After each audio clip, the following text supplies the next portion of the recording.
saben que van a interactuar muchas veces, hasta después, eso lo vamos a ver más adelante, en otras clases, sociedades de muchos individuos, donde no está asegurada esa interacción repetida. Entonces, cuando no está asegurada esa interacción, tiene que surgir algún tipo de órgano o de actor social que imponga, que pueda verificar, en primer lugar, cuando una promesa se rompió o no se cumplió, y que tenga la capacidad de imponer castigos a quien incumplió la promesa.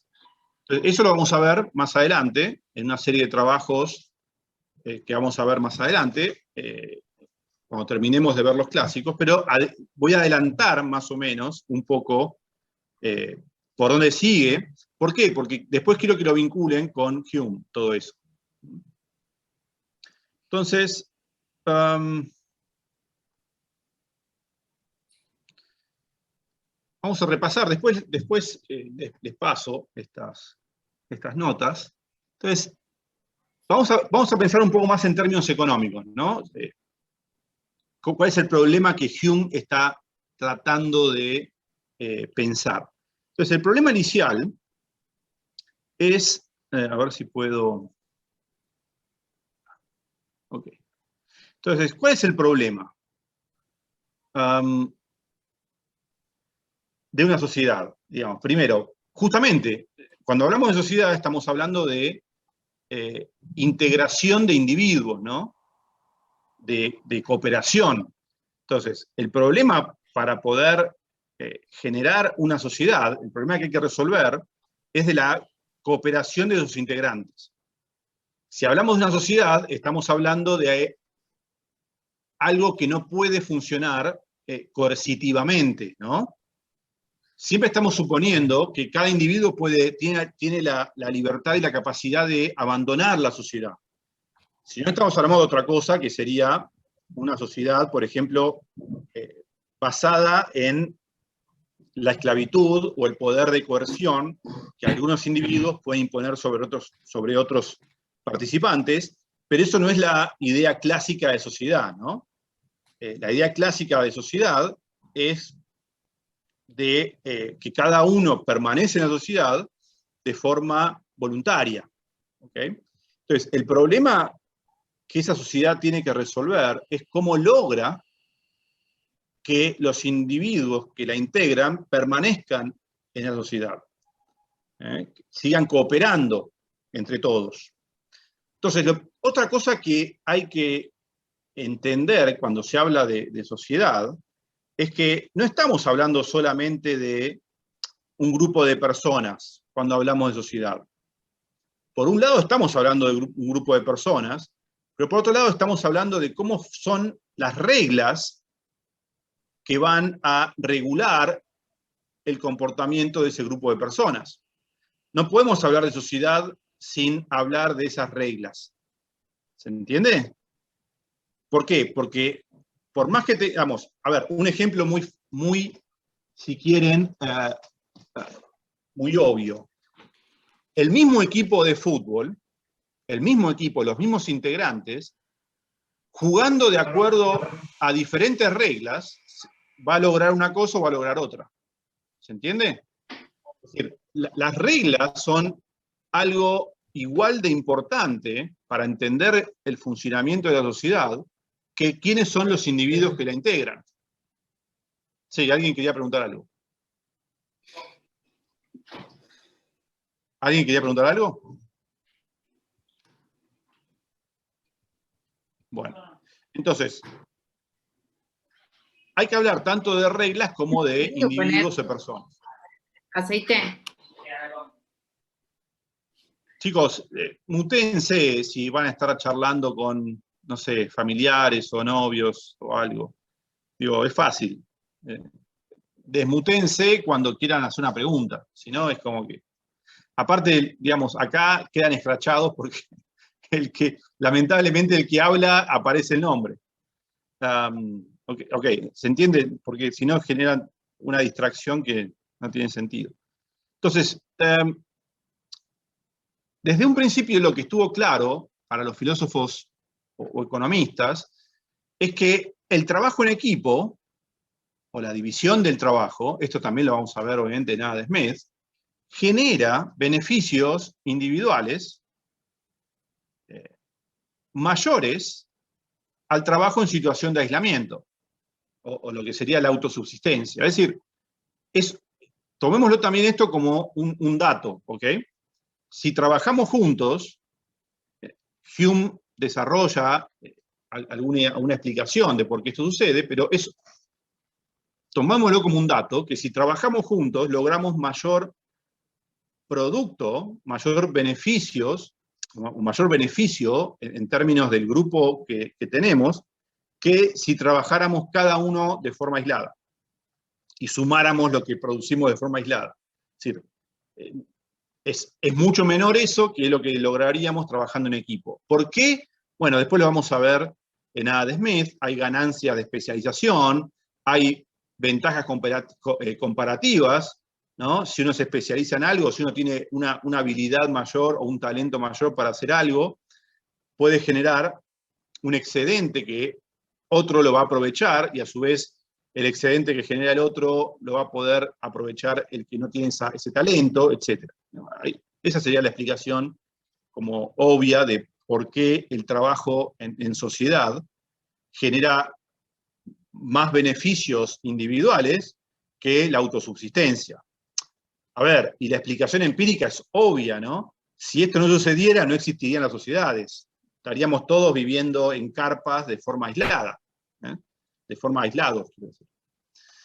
Si formamos sociedades es porque, obviamente, hay beneficios de formar esas sociedades. Ahora, también notaron que hay dificultades para mantener un equilibrio de cooperación. Es decir, no siempre, o no es obvio que se pueda mantener un equilibrio de cooperación. Un equilibrio de cooperación es la forma técnica, llamémoslo, de mantener una sociedad, ¿no? Entonces, la pregunta es, ¿cómo es posible promover la confianza, que es algo como fundamental, necesaria para lograr intercambios y transacciones mutuamente ventajosas? ¿Y por qué la confianza? Porque, bueno, porque hay que tener confianza en que cada parte va a cumplir justamente su promesa ex ante, ¿no? La confianza en qué? En el mantenimiento de la promesa que nos hacemos mutuamente de que una vez obtenido el producto, digamos, del trabajo en conjunto, se va a dividir de acuerdo a lo que habíamos, la regla que nos habíamos, digamos, prometido. ¿Está bien? Entonces, si no existe confianza en que eso se va a cumplir, por ejemplo, el ejemplo que les decía yo, ¿no? Siempre va a haber alguno más fuerte que otro en el grupo, o que tiene acceso, no sé, a armas, o qué sé yo. Entonces, si no confiamos en que las personas más fuertes van a autolimitar esa tentación que tienen de apropiarse del trabajo de los demás, si no confiamos en que eso no va a ser, digamos, no va a ser posible, entonces no trabajaríamos en ese equipo, nos iríamos, ¿está bien? O haríamos el menor esfuerzo posible porque sabemos que nos van a expropiar, que no vamos a apropiarnos nosotros de nuestro esfuerzo o de la parte que nos corresponde del producto del equipo en relación a la regla que habíamos establecido previamente. ¿Mm? Entonces, lo primero que hay que lograr en la sociedad es que exista confianza en que no va a haber esas traiciones, ¿está bien? Y que se van a poder concretar esas transacciones mutuamente ventajosas, ¿está bien? Nadie va a tener la tentación de obtener esas ganancias de corto plazo a costa del resto. ¿Okay?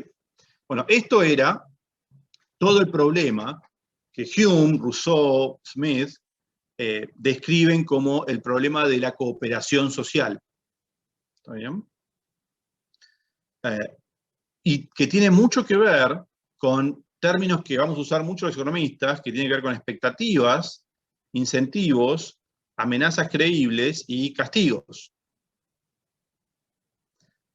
Entonces, así lo plantea Hume en el Tratado sobre la Naturaleza Humana.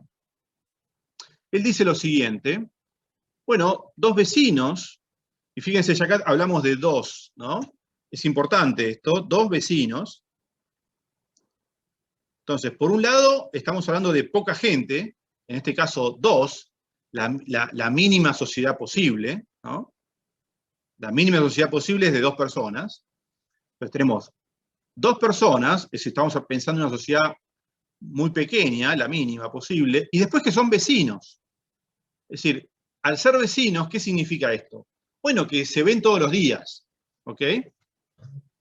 No es que se encontraron de casualidad y tienen que ver si cooperan o no, y después nunca más se vuelven a ver. No. Al ser vecinos, es que se da una idea de frecuencia, ¿no? Es decir, hay encuentros frecuentes, la interacción es frecuente. Entonces, estos dos vecinos pueden acordar drenar un campo o una pradera, ¿m? Que poseen en común. Imagínense que estos vecinos, digamos, poseen una pradera en común, y si la drenan, es decir, si realizan un esfuerzo para sacarle el agua que tiene naturalmente por ahí esa pradera, entonces van a poder usarla de forma mucho más productiva. Pero los dos tienen que realizar un esfuerzo para eso, ¿ok? Ahora, acá hay ya un tema que va a ser clave en toda esta, en gran parte de la literatura que vamos a estudiar, que es, acá es propiedad común, ¿no?, de estos vecinos, la pradera. Vamos a ver los problemas que pueden ocasionar justamente el hecho de que existe una propiedad común. En este caso no habría problemas porque hay dos vecinos solamente, ¿eh? Entonces se puede establecer un mecanismo de confianza por más que la propiedad sea común. Ahora después lo vamos a explicar a eso. Entonces, ¿por qué pueden acordar? Acordar tiene que ver con esto de prometer, ¿no? Es decir, un acuerdo es, en algún sentido, una promesa.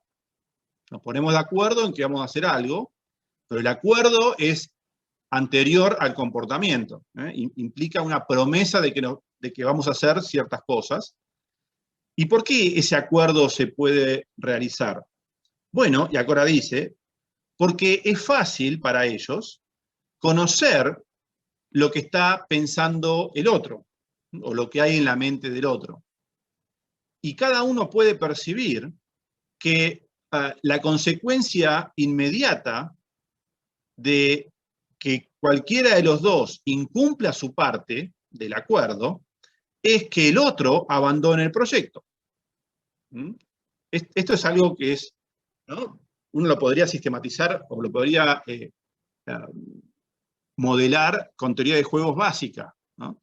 Es decir, cada uno sabe que si incumple su parte, la otra persona se va a dar cuenta de eso, va a ver que ya no está más haciendo el trabajo. Es decir, los dos acordamos en que nos encontramos mañana a las 9 de la mañana en el campo para empezar a trabajar. Y uno no fue. Bueno, el otro automáticamente se da cuenta de que el otro no está, ¿no? ¿Y qué hace? Bueno, se va también. No va a trabajar gratuitamente en la propiedad común. ¿Por qué? Porque justamente como es una propiedad común, todo el trabajo que haga uno también se lo apropia en parte el otro, ¿no? Todo el tema de los bienes comunes es así. El comportamiento de cada uno en esa propiedad común afecta o tiene impacto inmediato en el resto, ¿no? En la posibilidad de apropiarse beneficios del resto, para bien o para mal, ¿está bien? Esa externalidad puede ser negativa o puede ser positiva. En este caso sería una externalidad positiva. ¿Por qué? Porque uno de los dos sería el que está trabajando, el otro no va a trabajar, incumple su parte, pero como la propiedad es común, no sé, se apropia de parte de los beneficios. Por ejemplo, si puede hacer pastar su ganado una vez que el campo esté sin agua. ¿Está bien? Sería el comportamiento de free riding, como lo conocemos en economía. Ahora, vamos a ver qué dice Hume acá. Entonces, como son dos y son vecinos, más que nada lo que importa es que sean vecinos, que tengan una frecuencia en la interacción y que los comportamientos de cada uno sean observables, que cada uno pueda darse cuenta de lo que está haciendo el resto, o cada uno de los demás. Entonces, así sí pueden mantener un acuerdo. Hay una confianza en que el acuerdo se puede mantener. ¿Por qué? Porque si alguno incumple su parte, automáticamente él también va a dejar de ganar, porque el otro no va a hacer lo que se espera tampoco que haga, y no van a obtener beneficios del trabajo en equipo. ¿Se entiende eso? Pues es como fundamental. Entonces, como cada uno se da cuenta de esto, se da cuenta de que si no colabora, el otro tampoco va a colaborar, y como cada uno piensa en su beneficio personal, dicen, bueno, si yo no colaboro, el otro tampoco colabora, y entonces no obtengo los beneficios que obtendría si yo colaborara, y el otro también colaborara. ¿Está bien? Entonces, solamente por una cuestión de amor propio o de interés propio, va a cumplir el acuerdo, va a cumplir el contrato, porque sabe que si no lo cumple, el otro tampoco lo cumple y deja de ganar. Ok. Ahora, lo que dice Hume es que esto es muy difícil, y de hecho imposible, dice, cuando estamos hablando de miles de personas que tienen que acordar este tipo de acción, ¿no? Ya no hablamos de dos. Cuando hablamos de miles de personas, es decir, cuando hablamos de una sociedad grande, ya es mucho más difícil, de hecho imposible, que cada una se dé cuenta que si no colabora, todas las demás dejan de colaborar. Entonces, perdón, todos se dan cuenta de esto, y cada vez es más difícil castigar a quien no colaboró. ¿Se entiende? ¿Por qué? Dice, bueno, es difícil para ellos concertar un diseño tan complicado, y mucho más difícil ejecutarlo. ¿Por qué? Porque cada uno tiene un pretexto para liberarse a sí mismo del problema o de, digamos, el costo de trabajar. Es el problema del free riding. Y esta persona dejaría o trasladaría la carga a los demás. Es decir, esto es el problema del free riding. A ver, ¿quién me explica esto en términos económicos? ¿Por qué cuando hay muchos, no se puede mantener este acuerdo? ¿O es mucho más difícil? ¿Alguien me lo puede explicar? Y con el caso de un bien público, por ejemplo, donde todos los Está bien, individuos... pero lo que pregunto es, ¿por qué cuando son dos no hay problema y cuando son miles es imposible? Es la misma lógica, ¿no? Es Pero si le imposible, aplicamos dos, es posible. Si le aplicamos miles, ya no funciona. ¿Por qué? A ver. Es es imposible, imposible me parece, conocer las porque intenciones de todos. ¿Cómo? A ver, de a uno. Es imposible conocer las intenciones de todo el mundo. No, pero pensemos nomás en términos económicos, de costos y ¿Inversión beneficios. social? Yo supongo que tiene que ver con que cuando se reparte tanto el trabajo, lo que le toca a cada uno es muy poquito. Entonces lo que uno piensa es, si yo no lo hago, no afecta al todo. Claro, pasa por ahí. Yo creo Pasa por que ahí. hay un problema más de incentivo, justamente. Hay dos personas que son vecinas, que se conocen, que se ven todos los días, y que es a través de cercanía en la que acuerdan drenar este campo. El hecho de que una sociedad en todo su conjunto es justamente, como dice Hume, es muy difícil que todos pongan el mismo incentivo cualquiera sea, y que todos se pongan de acuerdo justamente para cooperar. No, a ver, va más por el lado de lo que decía, ahora no veo, la intervención anterior. A ver, piénsenlo así, piénsenlo así. Si somos muchos, el aporte marginal de cada uno es muy bajito Tiene que ver con los al términos resto. ¿Se relativos. entiende? Entonces, digamos, si una persona entre miles se va, cuando se va casi que no se siente, ¿no? En el producto agregado. Casi que hay tantas personas y cuando una se va, casi que no se siente.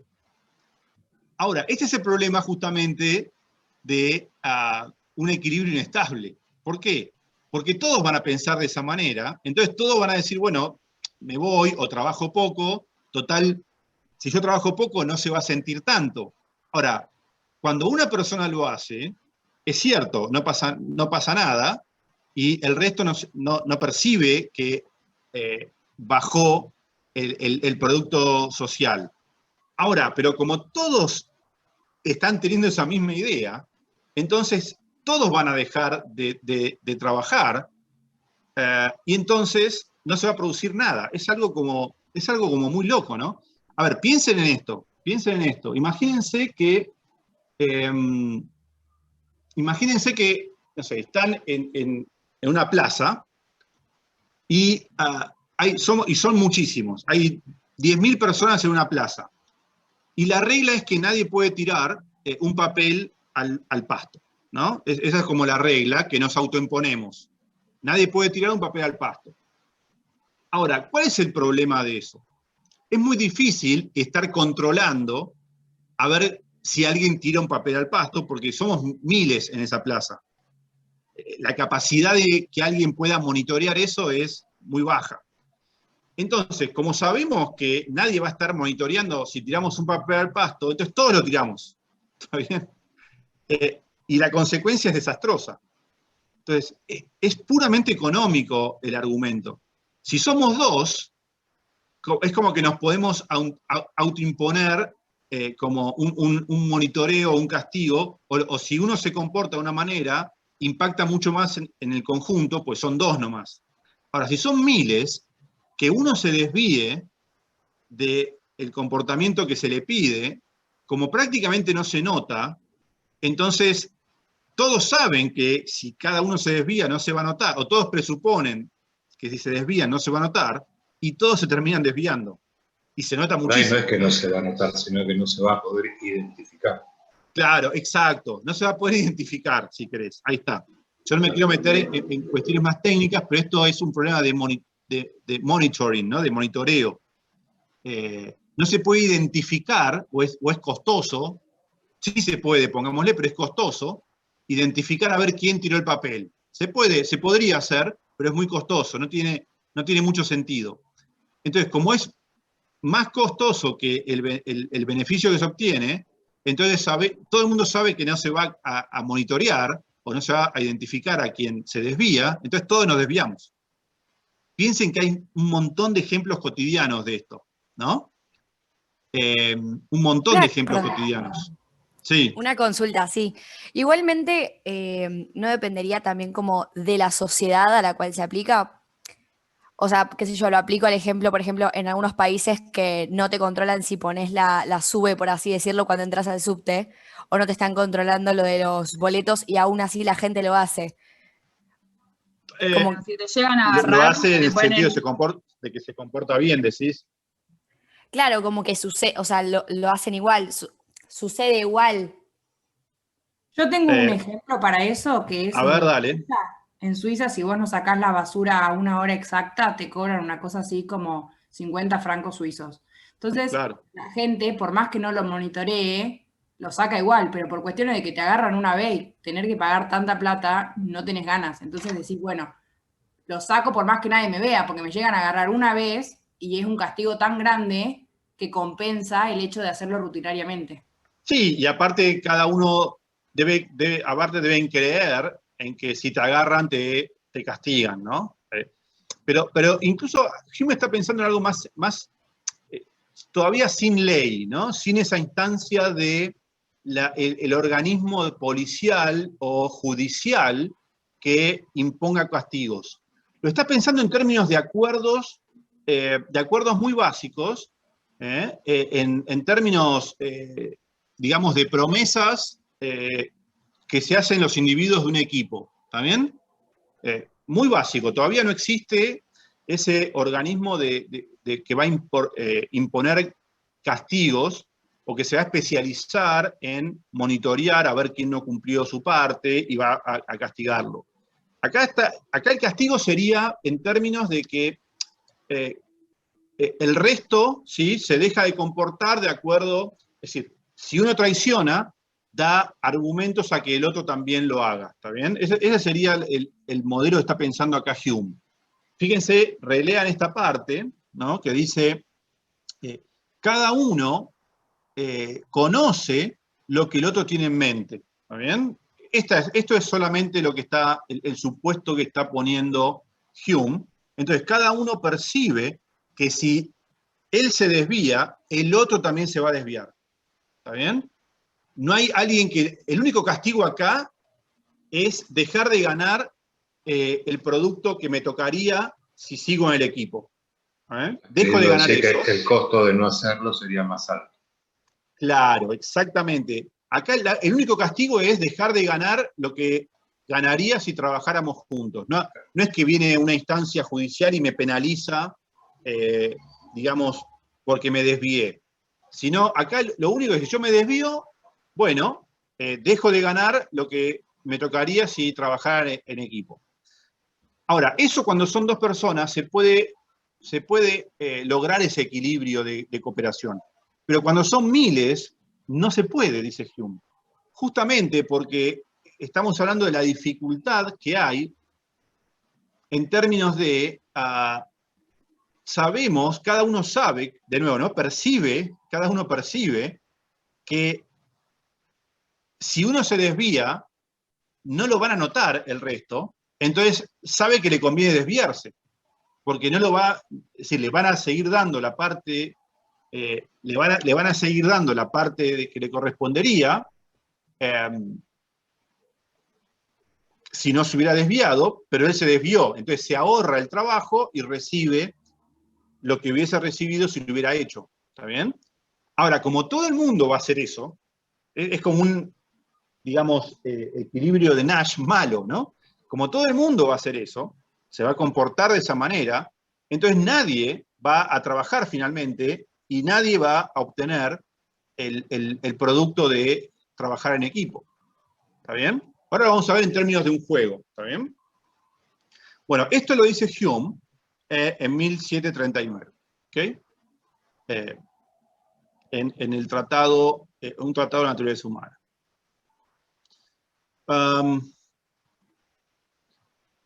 Y esto lo va a decir todo esto lo va a decir en el ensayo, no sé por qué lo puse tan abajo, me quedó muy abajo, el ensayo sobre el origen del gobierno, que es el que ustedes tenían para leer, ¿no? Bueno, acá está todo, la explicación de cómo es posible que emerja la cooperación.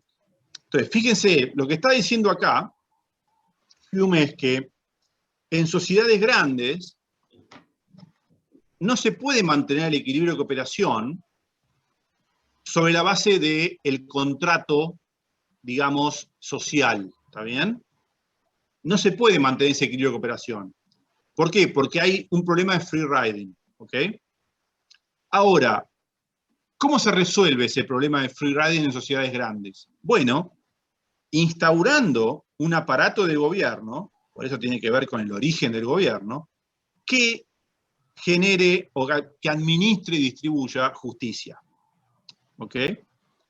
Entonces, en las sociedades grandes es necesario, para que se puedan, digamos, desenvolver como una sociedad grande, que haya un organismo que haga justicia, que se encargue de monitorear a ver quién cumple o quién no cumple lo prometido en el contrato, digamos, su parte de trabajo, etc. y que en caso de que se detecte una desviación, se castigue esa desviación. ¿Está bien? Por ejemplo, si nos ponemos de acuerdo en que vamos a cumplir nuestras promesas, ese sería, imagínense una sociedad que diga todas las promesas que se hagan los individuos entre pares o digamos, entre sí, hay que cumplirlas. No se puede incumplir una promesa. Si vos prometés algo, lo tenés que cumplir. ¿Está bien? Pues si no, va a venir un juez y te va a castigar. Imagínense que eso es lo único que existe en la sociedad. Bueno, si no existiera esa instancia judicial, muchas promesas no se cumplirían, ¿sí? Porque habría tentaciones de corto plazo, habría abuso de la fuerza, habría digamos, muchas instancias en que harían que esas promesas fueran, digamos, no confiables para el resto. Y si las promesas se vuelven no confiables o no creíbles, entonces nadie va a querer hacer su parte del trabajo. ¿Sí? Nadie va a querer contratar con nadie, justamente porque esperan que lo van a traicionar. ¿Está bien? Bueno, eso es lo que desarrolla Hume en este ensayo sobre el gobierno. Y fíjense que dice, entonces los hombres deben instituir algunas personas de entre ellas, es decir, algunas personas de la sociedad se van a instituir por la misma sociedad como magistrados. ¿Está bien? Es decir, de la misma sociedad emergen algunos, o se instituye algunos, que tengan la autoridad para impartir justicia.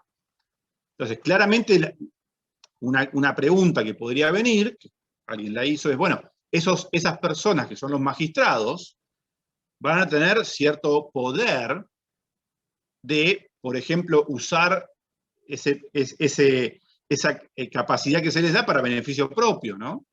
Bueno, pero lo que diría Hume es, si se detecta eso, si los individuos de la sociedad empiezan a desconfiar de los magistrados, entonces la sociedad también colapsa porque nadie va a querer hacer contratos con los demás, porque siempre va a existir el riesgo de que de que la justicia sea parcial en caso de que alguno incumpla su parte del contrato. Entonces también esta sociedad, en última instancia, el castigo sería que dejaría de ser una sociedad próspera si la justicia empieza a ser cooptada o deja de ser imparcial. ¿Está bien? Porque cada uno de los individuos que forman parte de la sociedad percibiría esto y dejaría de formar parte de la sociedad. ¿Está bien? Ok. Entonces, hay muchas cuestiones muy interesantes acá, muy interesantes.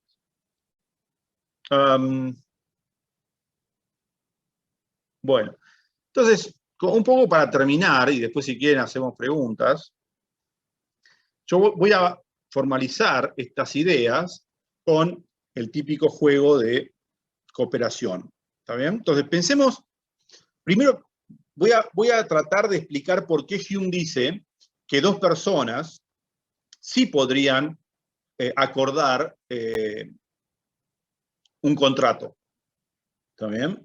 Y por qué muchas se dificulta. Entonces, cuando tenemos dos individuos que se prometen cooperar para realizar un trabajo, entonces las acciones de cada uno son, bueno, cooperar o traicionar, imagínense, ¿no? C y T.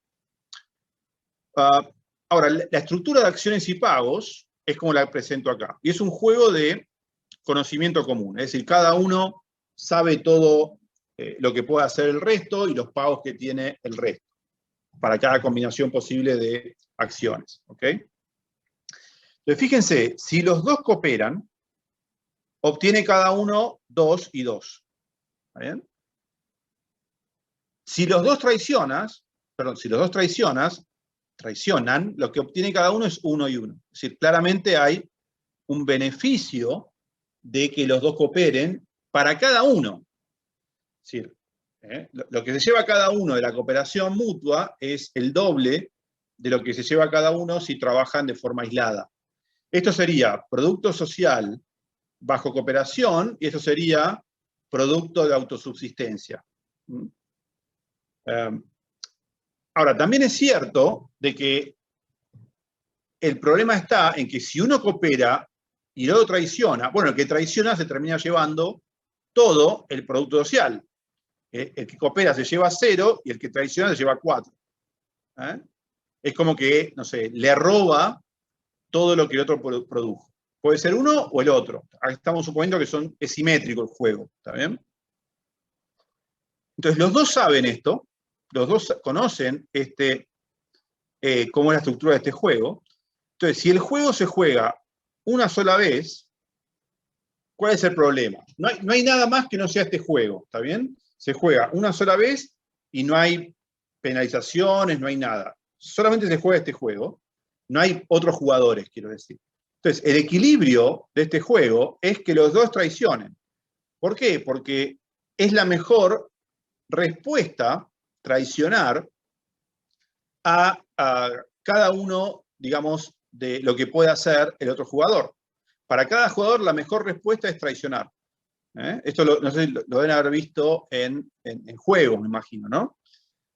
Fíjense, la estrategia cooperar está dominada estrictamente por traicionar. Si uno coopera, por ejemplo, si el jugador 1 coopera y el otro traiciona, bueno, el que coopera gana 0 y el que traiciona gana 4. ¿Okay? Ahora, si el otro traiciona y el otro traiciona, bueno, gana 1 respecto de 0. ¿Está bien? Entonces, fíjense que 4 le gana a 2, 1 le gana a 0. Entonces, traicionar domina a cooperar para cada jugador. Esa es una argumentación de, bueno, ¿por qué se jugaría traicionar? Básicamente, un poco la intuición, si quieren, que está detrás, es que si uno decide jugar cooperar, creyendo en que el otro va a jugar cooperar, bueno, se arriesga a que le jueguen traicionar y perder todo, básicamente. Entonces, previendo eso, los dos prefieren llevarse uno. Es muy difícil sostener este equilibrio de cooperación, es lo que estamos diciendo. Un equilibrio de Nash es, digamos, ya sea por, no voy a entrar en la definición de equilibrio de Nash, pero bueno, lo podríamos dar, si quieren, es lo mejor que puede hacer cada jugador, dado lo que haga el otro, cualquiera de las cosas que pueda hacer el otro. Entonces, cuando todo se comporta de esa manera, se va a jugar 1-1. Y también por eliminación de estrategias dominadas, se jugaría 1-1. ¿Sí? Hay razones fuertes para creer que el equilibrio que se va a jugar es traicionar. Esto siempre y cuando se juegue una sola vez el juego. ¿Está bien? Acá no hay forma de penalizar al otro ex post del juego, porque se juega una sola vez. Ok. Entonces, ¿qué pasa ahora cuando tenemos una versión repetida de este juego? Y para simplificar, pensemos que se va a jugar infinitas veces. No termina nunca, ¿está bien? Alcanza con decir que no sabemos cuándo termina. Pero bueno, suponemos que se juega infinitas veces. Y como estamos hablando ahora de diferentes periodos de tiempo, existe un factor de descuento temporal para cada jugador, supongamos que es el mismo, que es beta, que está entre 0 y 1. Cuanto más cerca de 0 esté beta, significa que los pagos futuros son cada vez menos valorados. En el extremo, si beta es 1, todos los periodos valen lo mismo. Si beta es 0, solamente vale el presente y el futuro no vale nada. Entonces beta está entre 0 y 1, y cuanto más cerca de 0 está beta, menos valor tiene los pagos que se van a recibir en el futuro.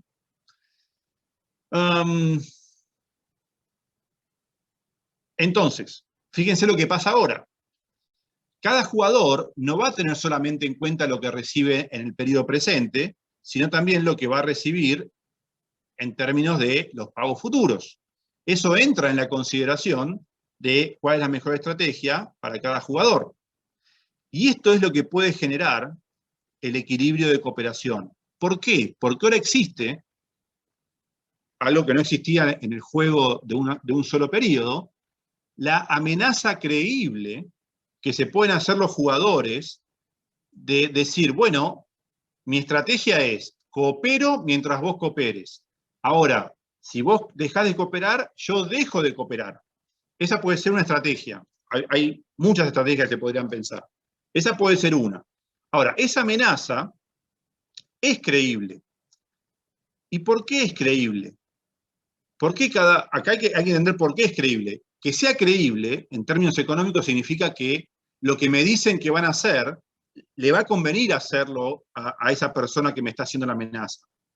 Una amenaza increíble sería amenazar con algo que, llegado el caso, no me va a convenir hacer. Eso la otra persona se va a dar cuenta y va a tomar la amenaza como increíble. ¿Está bien? Entonces, es muy importante que se entienda el concepto de credibilidad en economía. No es caprichoso. Algo es creíble en economía o en interacciones en términos económicos cuando lo que se dice que se va a hacer, en caso de que se llegue, digamos, en caso de que ocurra el evento que dispare la amenaza, sea en ese evento algo que le conviene hacer a el jugador que hace la amenaza.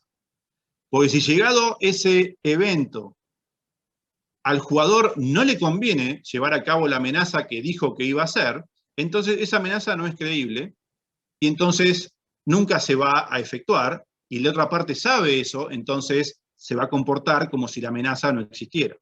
¿Se percibe esta idea? En este juego, la amenaza es creíble. ¿Por qué? Porque si uno se desvía, lo que le conviene hacer al otro es desviarse, es dejar de cooperar. ¿Mm? No le conviene seguir cooperando. Bueno, entonces, acá tenemos que lo que va a sostener el equilibrio de cooperación, lo que va a sostener que a ambos jugadores les convenga cooperar, es justamente esta amenaza creíble que se dan cuenta que si dejan de cooperar, al otro también le va a convenir dejar de cooperar. Entonces saben que eso va a ocurrir. Y como saben que eso va a ocurrir, saben que si dejan de cooperar, dejan de ganar en el futuro. Pasan a ganar, venían ganando 2, pasarían a ganar 1. Ahora vamos a ver las cuentas cómo dan. Pero este es el caso de Hume, de los dos vecinos. Las amenazas son creíbles entre los vecinos. Cuando uno deja de cooperar, al otro también le conviene dejar de cooperar. Eso es el modelo que está teniendo en mente Hume.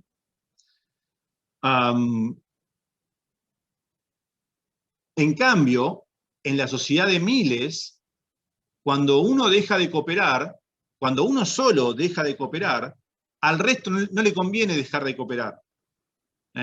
Porque lo que deja de ganar la sociedad con que se vaya uno solo es muy poquito. Entonces a todos les convendría seguir cooperando.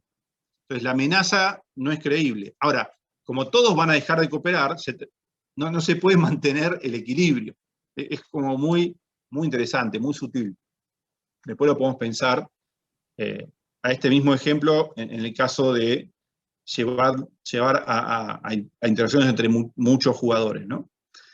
En este caso, entonces, una consulta, sí, en este caso es importante que al individuo que traicionó en algún momento en este juego de Miles no se lo vuelva, no se le permita volver a ingresar al juego, ¿verdad? Digo, ya ahí lo marginás. Claro, pero eso sería ya un cambio de reglas, ¿no? Y esa va a ser la solución en todo caso, que es la amenaza de que, bueno, si al que no coopera, suponiendo que se lo puede identificar, etcétera, se le aplica un castigo. Pero que ese castigo es distinto, digamos, hay que plantear bien el juego, ¿no? Porque fíjate que acá, en este juego que yo estoy planteando, el único castigo es dejar de ganar lo que se iba a ganar si los dos cooperaran. Es decir, no hay un castigo impuesto por una tercera parte, ¿se entiende? O digamos, una parte no le impone un castigo extra a la otra, solamente deja de cooperar también, entonces lo que cada uno pasa de ganar 2 a ganar 1. Pero fíjate que le conviene, cuando uno deja de cooperar, al otro también le conviene dejar de cooperar. Porque cuando deja de cooperar el otro, gana 1 versus, si siguiera cooperando, ganaría 0. Entonces la amenaza, en este caso, es creíble, porque si uno deja de cooperar, al otro también le conviene dejar de cooperar. Gana 1 versus 0, que es lo que ganaría si siguiera cooperando. ¿Se entiende? En el juego de miles, quizá, habría que plantearlo, quizá esto no sea creíble, la amenaza. Pero bueno, ya después lo podemos ver eso. Entonces, por el motivo este de que la amenaza es creíble, en el juego repetido se puede sostener un equilibrio de mutua cooperación. Obviamente también depende de los pagos, ¿no? Si yo altero los pagos, cambia todo. Pero el tema de los pagos es anecdótico. Están hechos a propósito justamente para capturar este beneficio de la cooperación versus la no cooperación. Pero también está pensado para que surja el problema del incentivo a cooperar versus no cooperar en el tiempo, digamos, ¿no? Ahora, pero esto no termina acá, porque para que la cooperación mutua sea un equilibrio, ¿qué tiene que pasar? Algo obvio, que es que los dos jugadores valoren suficientemente los pagos futuros. Porque si alguno de los dos no valora los pagos futuros, bueno, lo que pasa en el futuro no le importa. Entonces va a querer traicionar, va a querer llevarse la ventaja de corto plazo, que es lo que decía Hume. La justicia tiene que estar para evitar la tentación de que los hombres miren solamente el beneficio de corto plazo y no miren el beneficio de largo plazo. Es una tentación que existe. Ok, entonces, bueno, acá está un poco la explicación, ¿no? Entonces pensemos lo siguiente.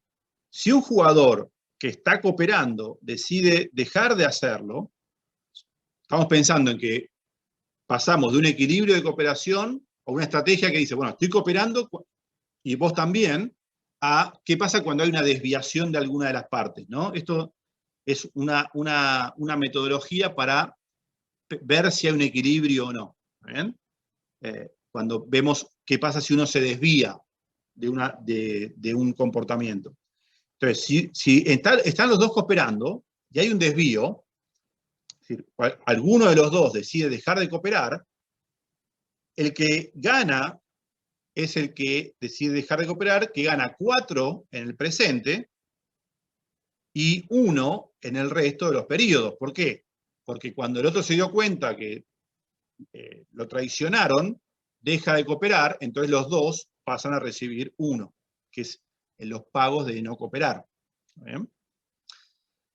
Esto vamos a ver cuál es el valor que tiene esta estrategia, este desvío. Entonces, el valor presente de este desvío es el valor presente de traicionar en una jugada sería 4, porque gano inmediatamente los 4, y después 1 para la eternidad. ¿Está bien? Porque ya nadie vuelve, pensemos que nadie vuelve a cooperar. Bueno, el valor presente de este 1 hacia la eternidad es, en términos del periodo donde se ganan los 4, es beta sobre 1 menos beta, pensando que justamente estamos descontando, ¿no?, con el factor de descuento beta. Esto es una serie infinita, que es fácil, esto es muy obvio. Este beta está porque yo tengo que pasar los pagos que recibo de 2 de 1 al periodo 0. Y el valor presente, pensando en el periodo 1, de recibir 1 desde 1 hasta la eternidad, es 1 sobre 1 menos beta. Entonces, este beta está llevando el pago hasta el periodo donde se reciben los 4, y este 1 sobre 1 menos beta sería desde 1 hasta el infinito recibir 1. Bueno, entonces, el valor de esta estrategia es 4 más beta sobre 1 menos beta. Mientras que si se decide cooperar, el valor presente de eso es, recibo 2 ahora, bueno, y beta por el valor de seguir cooperando, que siempre es 2, 2, 2, 2, 2. ¿Está bien? Si los dos seguimos cooperando, es 2, 2, 2, 2, 2. Bueno, el valor presente de eso es 2 sobre 1 menos beta. Entonces, el valor presente de cooperar es 2 sobre 1 menos beta.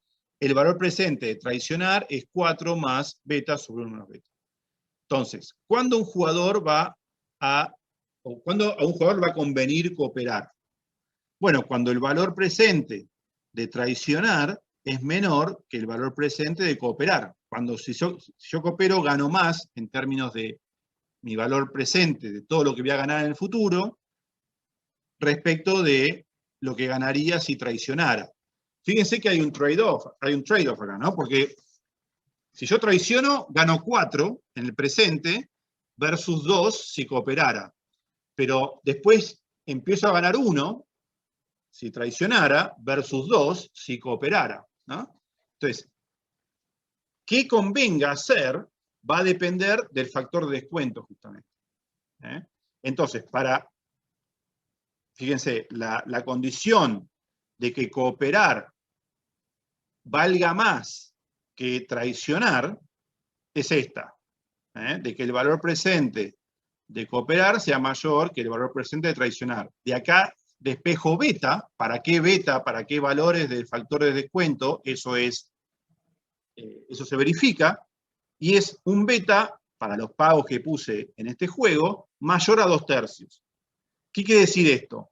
Bueno, que los individuos deben valorar suficientemente el futuro para que no se traicionen, para que decidan cooperar. Es algo súper intuitivo, ¿no? Si los individuos no valoran el futuro, bueno, les conviene no cooperar, les conviene llevarse la ganancia de corto plazo. Ahora, los dos van a hacer eso, y los dos van a terminar obteniendo el equilibrio de no cooperación, que es 1. ¿Se entiende? Ok. Entonces, el equilibrio de cooperación entre dos jugadores puede sostenerse porque ambos están creyendo que construirán una relación de mutuo beneficio por un tiempo indeterminado, es decir, hasta el infinito. Es decir, saben que van a volver a interactuar con el mismo juego mañana, pasado, etc.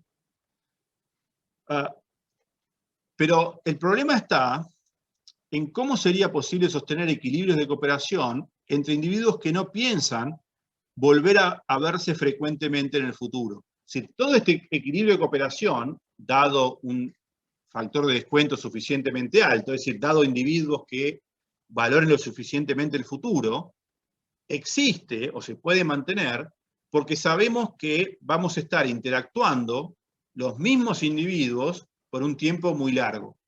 Ahora, si no existe esa interacción frecuente, ya esto no se puede armar, porque siempre puede venir uno que después no lo vemos más. Entonces, como no lo vemos más, no le podemos imponer el costo de no haber cooperado. ¿Se entiende eso? Y en las sociedades, en la mayoría de las sociedades, donde somos miles, y ahí pasa a ver el problema de Hume, no tenemos interacciones frecuentes entre todos. Por ahí acordamos hacer una sociedad por un tiempo, y después que dure un periodo, 2 periodos, y después por ahí no nos vemos más. Entonces, ¿cómo se puede evitar que eso no funcione? Porque ya no estamos ahora con interacciones repetidas. Bueno, lo que vamos a ver es que en ese tipo de sociedades va a tener que emerger, por voluntad incluso de los individuos, para evitar la tentación de traicionarse mutuamente, va a tener que emerger una instancia, un órgano de arbitraje de conflictos o de administración de justicia. Porque si no existe ese órgano, los individuos no cooperarían. No existiría la sociedad, básicamente. Estaríamos todos en estado de autosubsistencia. Ninguno podría trabajar en equipo con ningún otro, porque no hay interacción repetida. Entonces no vamos a confiar en que no nos van a traicionar. Bueno, entonces eso es lo que vamos a ver. Las siguientes clases. Vamos a ver que todo esto de la evolución, digamos, de las instancias o de los mecanismos de gobernanza, surge como sin que los individuos se den cuenta. No es que lo hacen deliberadamente, sino que por prueba y error van obteniendo cada vez formas más eficientes de gobierno. Y hay una cuestión de selección natural, que lo vamos a ver en Malthus también.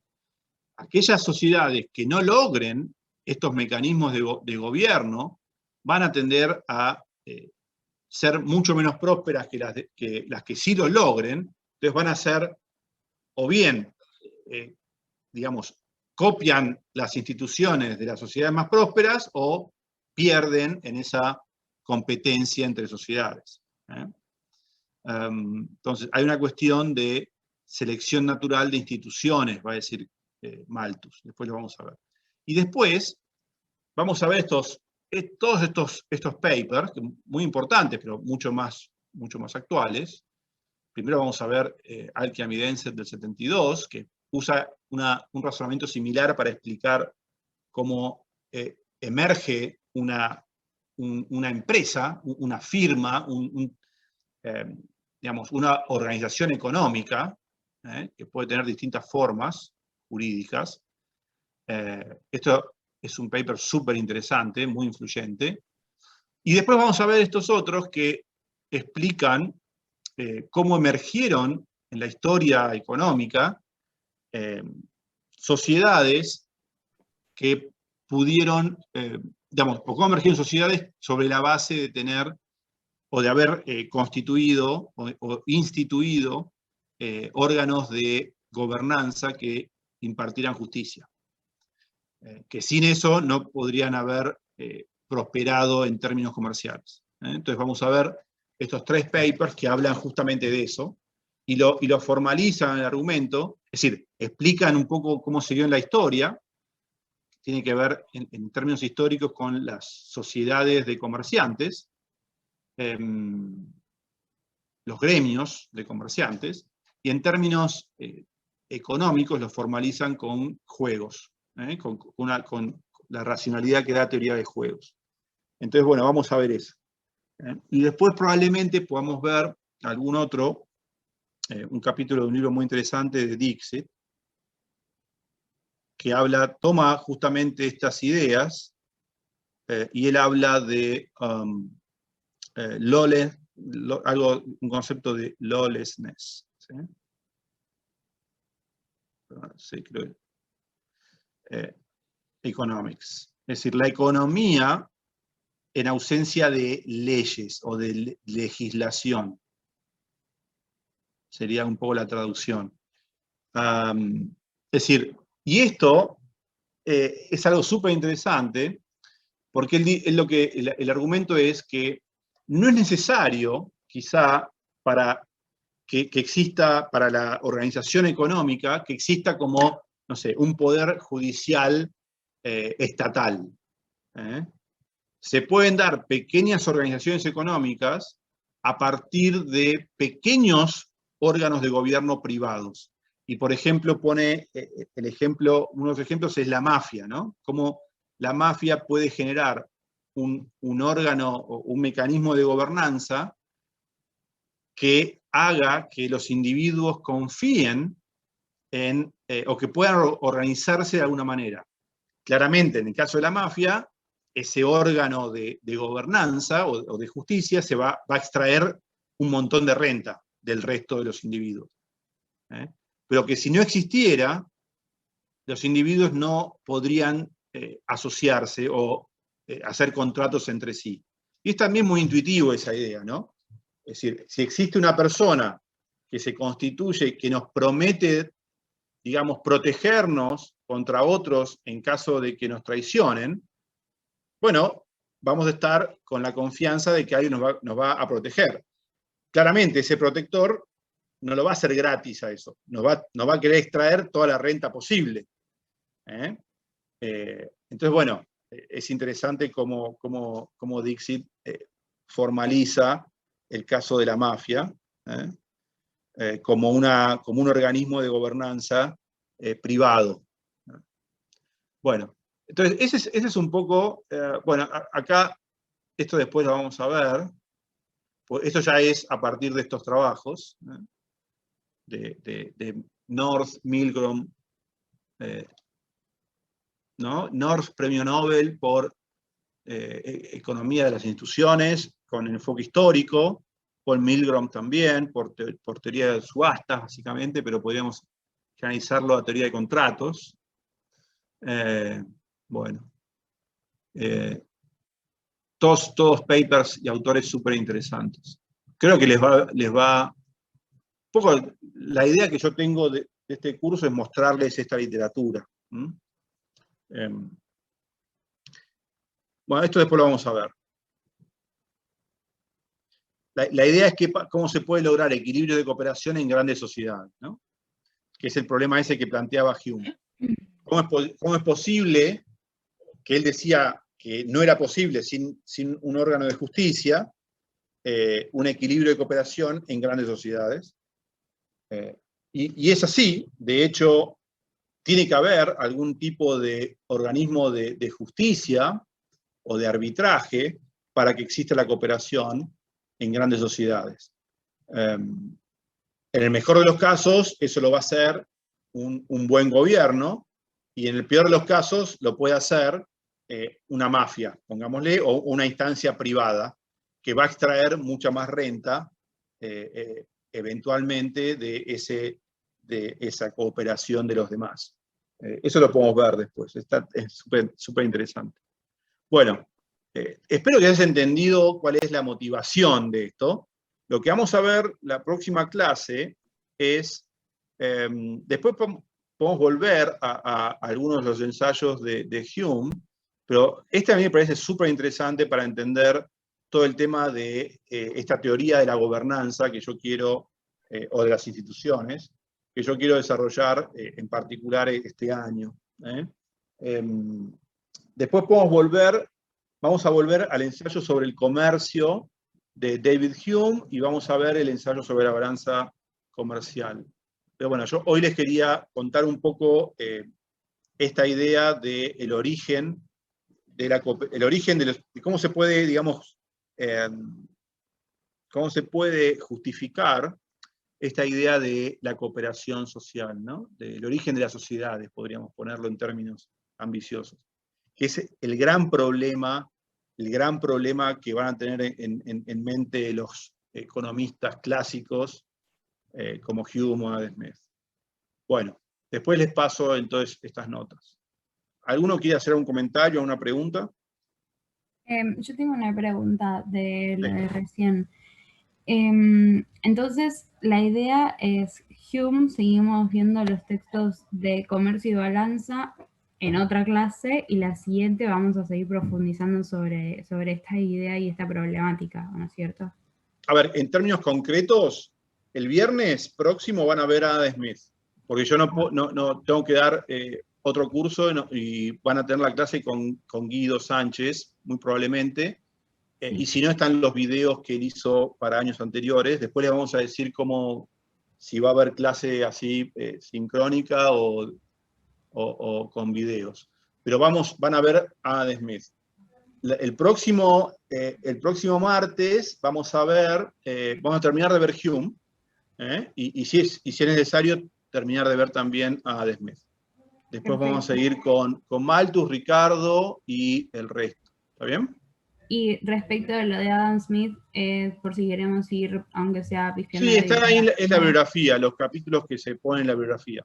Ah, perfecto. Gracias. Y la riqueza de las naciones, en principio, los capítulos del 1 al 7, creo. Perfecto. Gracias. Está bien. Bueno, ¿alguien más quiere hacer una consulta? Hay muchas en el chat, pero yo les dije que prefería que me fueran haciendo preguntas porque el tema es que si no después hay que revisar todas las que están en el chat. Bueno, por ahí son preguntas que se hacen y se responden ustedes, está bueno eso. Si no fuera un juego simultáneo, se podría pensar en términos de credibilidad, ¿no? Si no fuera un juego simultáneo, igual lo podrías plantear porque vos podés imponer un castigo si fuera repetido. Digamos, por más que no fuera un juego simultáneo, ¿no? Primero juega uno y después juega el otro.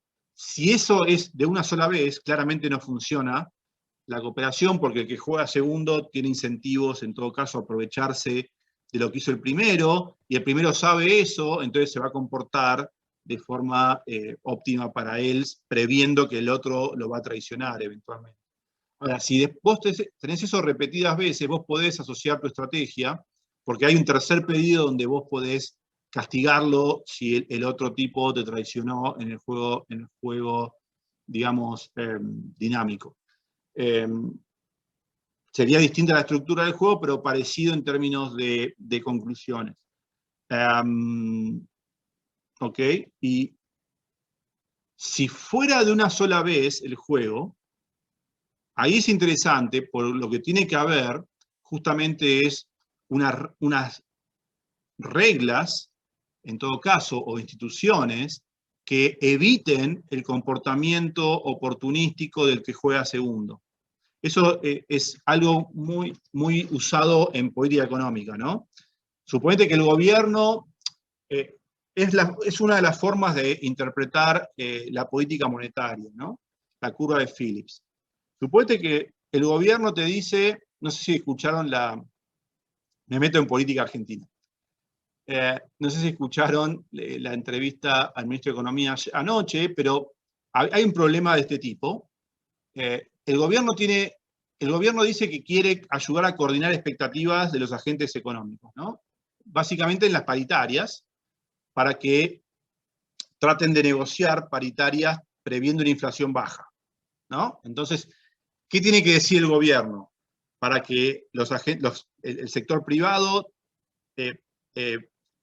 digamos, negocie pocos aumentos de salario, o digamos, una baja de precios y salarios. Tiene que decir que va a emitir poco, ¿no? Porque si dice que va a emitir mucho, el sector privado descuenta que va a haber inflación, entonces la incorpora a su negociación. Ahora, el gobierno entonces dice, voy a emitir poco, confíen en mí, que acuerden ahora, previendo una inflación de, no sé, del 30, que es lo que yo pronostico, y arreglen eso, no sé, arreglen el ajuste salarial y el ajuste de precio de esa manera. Ahora, una vez que se firmó ese acuerdo, como después no hay paritarias hasta, no sé, dentro de un tiempo, el gobierno tiene incentivos a desviarse de lo que dijo y a emitir más de lo que prometió. Digamos, imponer más impuesto inflacionario, ¿no? ¿Por qué? Para gastar más, porque tiene ese uso oportunístico de la emisión monetaria. Entonces, si el sector privado no cree en la palabra del gobierno, entonces va a descontar que el gobierno va a emitir mucho. Entonces la inflación va a ser alta. Por expectativas. Bueno, la única forma que el gobierno tendría de ser creíble es si hubiera una regla que prohibiera al gobierno emitir más de lo que dijo que iba a emitir. Y esa regla que fuera creíble para el sector privado. Por ejemplo, no sé, una ley del Congreso que fuera muy difícil de cambiar. De la inconvertibilidad, profe. Bueno, en el extremo sería algo parecido a eso. Y la experiencia argentina es que todo se puede cambiar, hasta una ley muy difícil de cambiar. Pero bueno, que por lo menos sea costoso, ¿no? Que por lo menos no sea fácil. Entonces ahí es más creíble. Y ahí estamos en el caso de reglas, ¿no? De una economía basada en reglas. Una economía basada en discreción podría funcionar, pero cuando hay interacciones repetidas, y eso se basaría en aspectos reputacionales. El gobierno tendría un activo que pone en juego, que es su reputación. Y esa reputación vale para el gobierno porque le permite obtener cosas que si no tuviera reputación no obtendría. Por ejemplo, ser creíble. Ahora, claramente en Argentina los gobiernos no tienen ese activo reputacional como puede tener, no sé, la Reserva Federal o los gobiernos en países como más avanzados institucionalmente, o que no se han mandado comportamientos oportunísticos antes, ¿no? O frecuentemente. A ver, es obvio, ¿por qué Argentina tiene que poner en su deuda que se somete a los tribunales de Estados Unidos? Bueno, porque si no lo hacen, existe cero reputación en la justicia argentina de que se van a hacer valer los derechos de propiedad de los inversores, de los ahorristas. ¿Está bien? Entonces, no es porque los gobiernos son, no sé, liberales o malos, que ponen como, digamos, autoridad judicial o de arbitraje en su deuda a, no sé, sistemas judiciales no argentinos. Sino porque fueron tantas veces las que traicionaron, digamos, o las que incumplieron contratos que ya nadie cree que se puedan hacer valer derechos de propiedad con la justicia argentina. Y eso se ve en los diferentes precios de los bonos. No es una cuestión que queda solamente en el prospecto del bono. Pagan Profesor, tasas de retorno distintas, digamos, ¿está bien? Es una una cuestión de pregunta. confianza, obviamente. Sí. No, que tengo entendido que también, por ejemplo, en el resto del mundo, no sé acá si están así, los bancos centrales, por ejemplo, tratan de separarse el manejo del Banco Central de lo que es el gobierno. Claro. Supongo que es por una cuestión como esta, para que uno no piense que oportunistamente el gobierno va a usar al Banco Central para hacer lo que quiere. Exacto, exacto. Por eso lo pueden ver en cualquier paper de teoría monetaria ¿sí? Moderna. No teoría monetaria moderna, dije mal.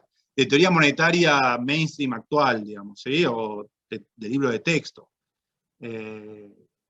Hay toda una cuestión de credibilidad de la política monetaria y fiscal que da origen a lo que es la teoría o la curva de Phillips basada en expectativas racionales, que hace que si el Banco Central no es independiente, o el gobierno está sometido a reglas muy difíciles de cambiar, entonces es obvio que se va a comportar de forma oportunística, incluso por una cuestión de beneficio social, porque dado que a ver, esto no es que el gobierno te lleva parte de renta, al contrario, el gobierno puede después, ese gasto va a parar al sector privado, pero el problema está en que el sector privado, si creen que la inflación va a ser baja y ponen, no sé, y negocian una actualización de precios baja, entonces el gobierno después tiene incentivos a expandir monetariamente porque eso se traslada en aumento de la actividad. Ahora, y eso es óptimo socialmente. Ahora, el problema está en que el sector privado se da cuenta de esto, percibe esto, se pone, como dice Hume, percibe lo que va a hacer el otro, que en este caso es el sector del gobierno, entonces descuenta que va a tratar de expandir la economía, y eso entonces hace que desconfíen, que prevean una inflación más alta y, bueno, que la inflación sea más alta y que no tenga impacto en la actividad. Cualquier modelo de curva de Phillips, digamos, de trade-off entre desempleo e inflación, va a estar, digamos, este tema de la credibilidad. Por ejemplo, no sé, probablemente podamos ver algunos de ellos. Los primeros que hablaron de eso los vamos a ver, que fueron Killian y Prescott, en su trabajo sobre reglas y discreción. Uno de los ejemplos es la política monetaria, y usan una curva, un modelo que da por resultado una curva de Phillips, etc. Y después hay dos papers muy usados, que son muy importantes, de Barrow y Gordon, de política monetaria. Eso lo vamos a ver si tenemos tiempo. Y es todo el tema de la credibilidad aplicado a política macroeconómica. Pero bueno, los mecanismos son o bien reglas o bien reputación, ¿no? Si no, es como que las promesas no son creíbles. Y si las promesas no son creíbles, nadie cree en las promesas del gobierno, básicamente. Y se comportan como si el gobierno fuera a comportarse oportunísticamente incumpliendo las promesas. Es como que se juega otro equilibrio, digamos, no cooperativo. Bueno, nada, quedamos así, ya son las 9. Nos vemos la semana que viene. Bueno, después les informamos cómo va a ser el viernes. Creo que la clase la va a dar Guido. Y nosotros nos vemos la semana que viene. Bueno, profe. Seguimos con Muchas gracias. Gracias, Bueno, saludos. Profe. nos vemos. Chau, gracias a todos.